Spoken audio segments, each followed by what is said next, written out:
Reader Response, Literary Theory and Practice, presented by Hanan Mudaffar. This is part of a series of lectures on schools of literary theory and their application to literature. Both theory and application are taken from Rivkin and Ryan's Anthology to Literary Theory, with the article on Shakespeare's King Lear used for the application. The presentation is enhanced with scenes from the 1975 BBC production of the play. Reading King Lear and watching the BBC production before starting the lecture would be beneficial. Reader response theory challenges the idea that meaning resides solely within the literary text, proposing instead that meaning is dynamically created through the interaction between text and reader. This approach emerged as a major shift away from the formalist traditions that treated texts as autonomous objects. To understand this theory's foundations, we must trace key philosophical developments that redefined how knowledge and ethics are understood. This presentation explores the philosophical roots of reader response, its literary evolution, and its application to Shakespeare's King Lear through an ethical lens. Ultimately, it shows how reading can move beyond interpretation into an ethical act of witnessing. To understand how this shift toward ethical reading became possible, we need to trace the philosophical foundations that first challenged passive models of knowledge, starting with the work of Immanuel Kant. Immanuel Kant initiated the philosophical trajectory that emphasized the mind's active role in constructing knowledge. Kant proposed that the mind does not passively absorb sensory information, but actively organizes it using innate categories like time, space, and reason.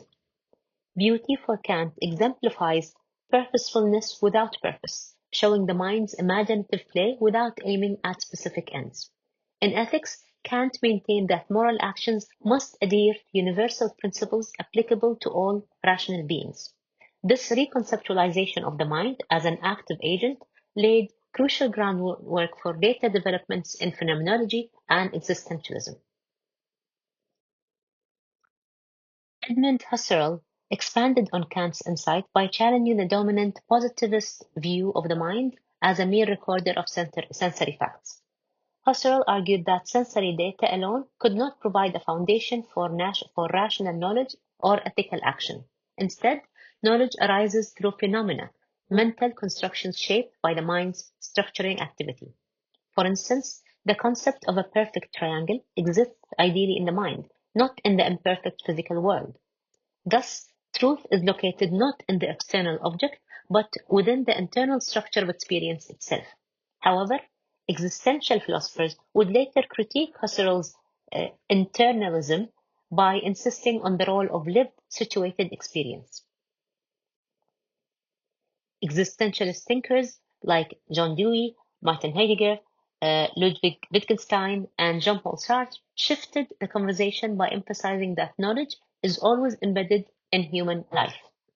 Knowledge cannot be divorced from the specific historical, cultural, and material conditions of existence.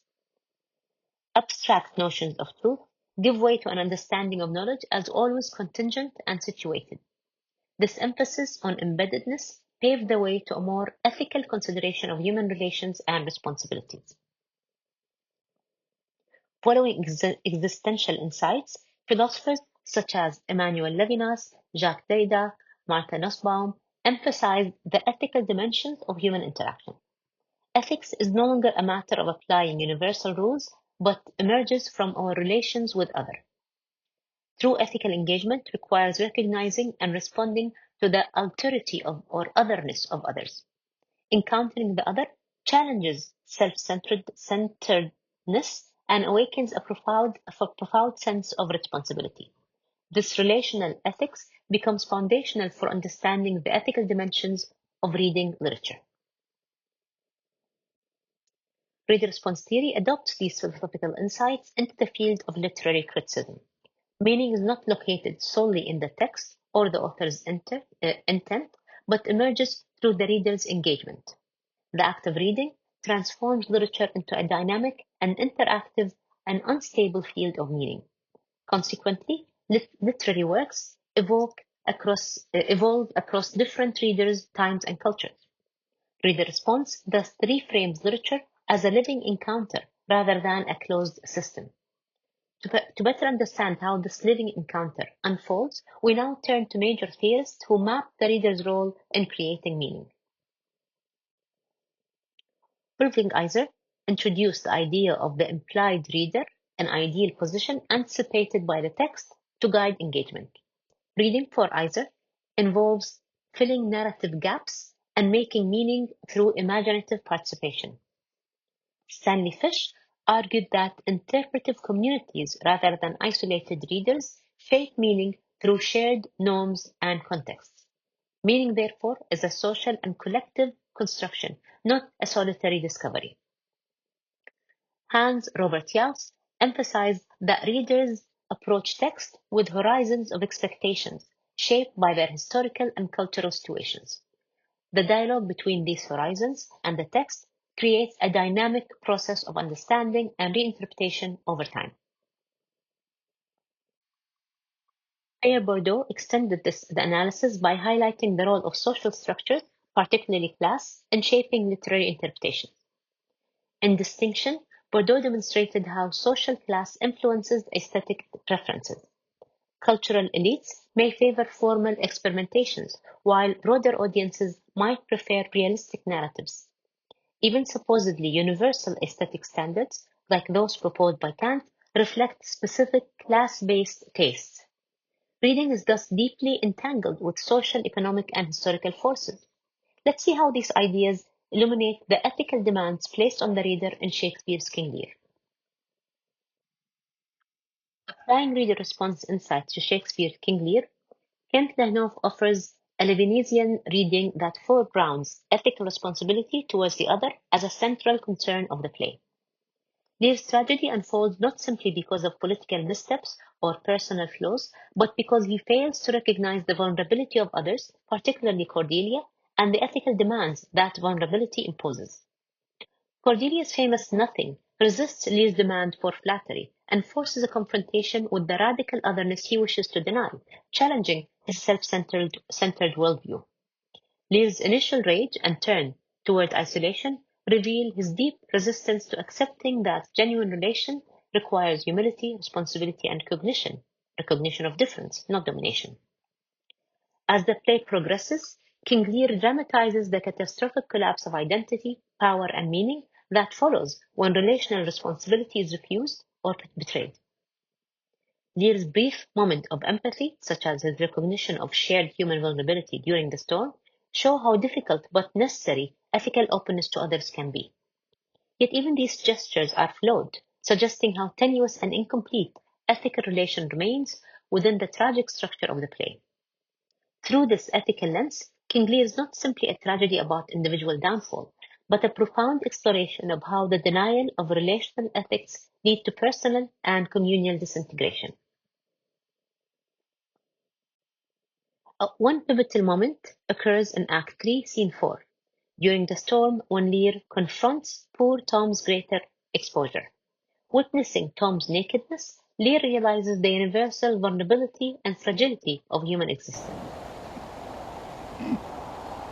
I were better in the grave than to answer with thy uncovered body this extremity of the skies. Is man no more than this? Consider him well. Thou owest the worm no silk, the beast no hide, the sheep no wool, the cat no perfume. Your threons are sophisticated. Thou art the thing itself. An accommodated man is no more but such a poor, bare, forked animal as thou art. Off! Off, you lendings!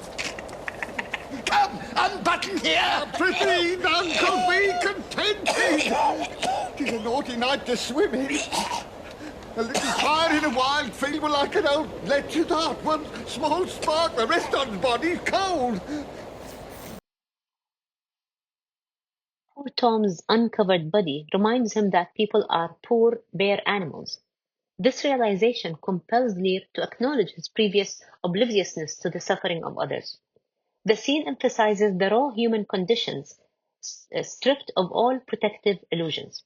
Reader response theory encourages the audience not to analyze this moment dispassionately, but to witness and feel implicated in the suffering. Ethical reading demands presence, empathy, and acknowledgement of shared vulnerability. At the end of King Lear, the text offers no closure, no justice, no consolation. Instead, we are left with a man carrying the body of his daughter, trying to make sense of her death. Here, the reader is not invited to analyze, but to mourn, to feel, to grieve, and to confront the limits of meaning.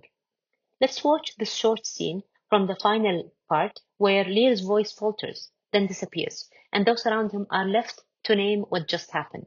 It's a moment that asks not for understanding, but for presence. Look at her! Look her lips! Look there! Look there! He faints. My lord! My lord! Break, heart, I prithee break. But look up, my lord. Vex not his ghost. Oh, let him pass.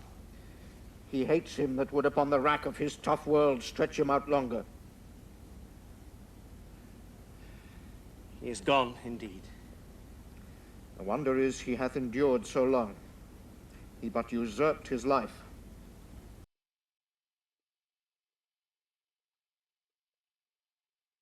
He faints and is gone indeed. This is not a moment to decode. It's a moment to endure. Lear's death and the silence that follows confronts the reader with grief, not resolution. In a reader response frame, this becomes an ethical moment, where feeling becomes a form of understanding and witnessing becomes a form of reading. In this final moment, the reader is asked to remain, not to resolve the pain, but to carry it, to sit with the silences that follows grief. When the text gives us no answers, the act of reading becomes an act of care, a way of saying, I will stay with this pain, even if I cannot fix it. Let's review what we learned so far. Reader response theory, as developed through philosophical movements, emphasizing subjectivity, situatedness, and relationality, redefines how we understand literature, meaning, and ethical engagement. Thinkers like Kant and Husserl foreground the mind's role in constructing experience, while existentialists such as Heidegger and Sartre emphasize that knowledge and understanding are always rooted in embodied historical existence. Ethical philosophy, particularly through figures like Levinas, shifted the focus of ethics away from universal laws towards the necessity of relational responsibility, an emphasis that reshaped how we view human interaction and, by extension, how we read texts. Literary theory absorbed these philosophical shifts, moving towards a view of literature as a dynamic, interactive field where meaning emerges through the ongoing relationships between text and reader. Figures such as Iser, Fish, Jauss, and Bourdieu further revealed that reading is not merely an individual cognitive act, but a socially and historically conditioned engagement, shaped by imaginative participation, communal norms, and social forces. Applying these insights to King Lear reveals that literature can demand more from us than intellectual interpretation. It can ask us to witness suffering, recognize vulnerability, and assume ethical responsibility in the face of irreducible otherness. Ultimately, both literature and life call us not to master or control, but to an ongoing, difficult responsibility, a willingness to confront suffering, uphold relation, and respond, even when no clear answers or comforts are available. Thank you for your attention.